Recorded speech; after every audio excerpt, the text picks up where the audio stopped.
प्रिय विद्यार्थियों, आज हम आपसे यहाँ बात करेंगे कबीरदास की साखियों के क्रम में कुछ साखियों की गुरुदेव के अंग से। तो देखते हैं इसी क्रम में जो अगली साखी थी, ज्ञान प्रकाश गुरु मिला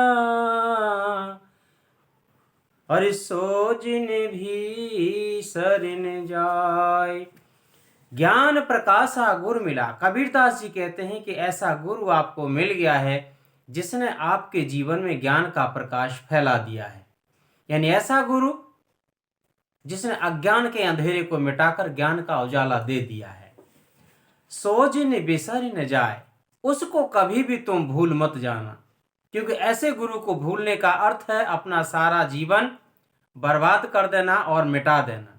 क्योंकि ऐसे ज्ञान का प्रकाश देने वाले जो गुरु होते हैं वो बहुत मुश्किल से प्राप्त होते हैं। और ये कैसे मिले हैं? जब गोविंद कृपा करी तब गुरु मिलिया आए।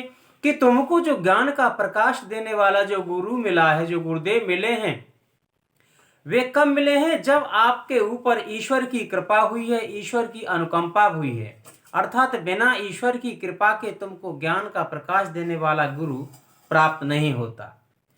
तब गुरु मिलिया आए, तब जाकर के आपको इस समय इस ज्ञान के प्रकाश देने वाले गुरु की प्राप्ति हुई है। अर्थात कबीर का मानना है कि जो सकारात्मक ऊर्जा है जो मनुष्य के अंदर है, उसी से समस्त चीजें आपके जीवन को बदलने वाली प्राप्त होती हैं। दूसरी साखी देखिए, कबीर गुरु गरबा मिल्या रली गया आटे लूण। कबीरदास जी कहते हैं कि मुझे जो सतगुरु मिला है बहुत गंभीर और ज्ञानवान और धैर्यवान मिला है। वह इतना गंभीर है कि उसने मुझे ज्ञान का प्रकाश दिया है और मेरी जो अंतरात्मा है उसको परमात्मा से मिला दिया है।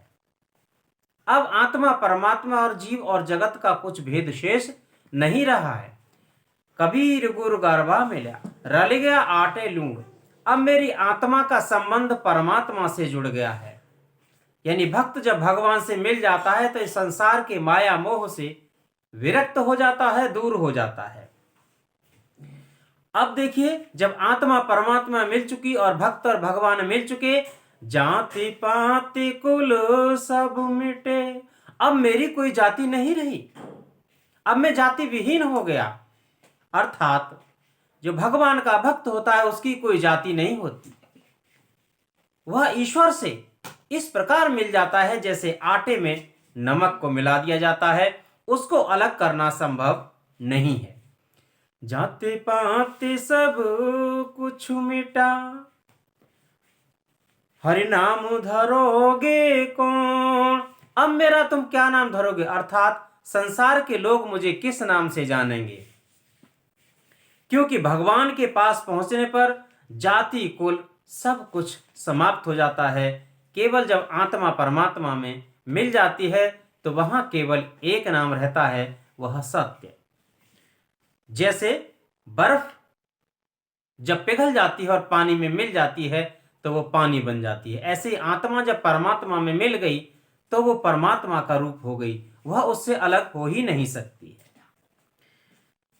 अब आगे की साखी देखिए, हरिजा का गुरु भी अंधला चेला खरा निरंध।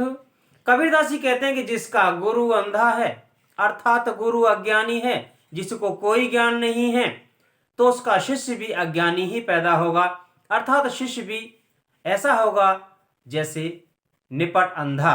अर्थात जिसको जीवन और जगत का ज्ञान नहीं होता, जिसको आत्मा परमात्मा का ज्ञान नहीं होता है, वह वास्तव में नेत्र होते हुए भी नेत्रहीन होता है।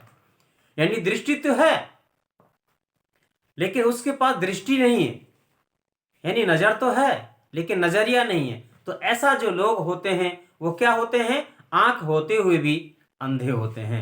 अर्थात जब हमें सत्य और असत्य की पहचान नहीं होती है तो हम उस अंधे व्यक्ति की तरह होते हैं जिसके आंख होती हैं लेकिन उसे कुछ दिखाई नहीं देता है।